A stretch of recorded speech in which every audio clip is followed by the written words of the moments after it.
नाशिकमध्ये कुंभमेळ्याच्या कामांच्या नावानं बनावट टेंडर आणि शासकीय कागदपत्र तयार करून व्यावसायिकाची 35 लाख रुपयांची फसवणूक केल्याचा धक्कादायक प्रकार समोर आलाय।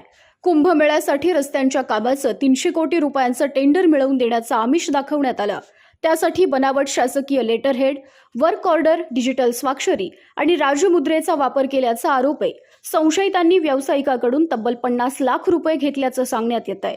त्यापैकी 15 लाख रुपये परत करण्यात आले, मात्र उर्वरित 35 लाख रुपये न दिल्यानं फसवणुकीचा प्रकार उघडकीस आलाय। या प्रकरणात नाशिक रोड पोलीस ठाण्यात गुन्हा दाखल करण्यात आला असून जामनेर येथून 6 संशयितांना अटक करण्यात आली आहे। तपासात विभागीय आयुक्त आणि कुंभमेळा प्राधिकरणाशी संबंधित अधिकाऱ्यांच्या नावानं बनावट डिजिटल स्वाक्षरी वापरल्याचा आरोपही समोर आलाय। दरम्यान या रॅकेटमध्ये आणखी कोणाचा सहभाग आहे का, अशाच प्रकारे आणखी किती जणांची फसवणूक झाली आहे याचा तपास पोलिसांकडून सुरू आहे।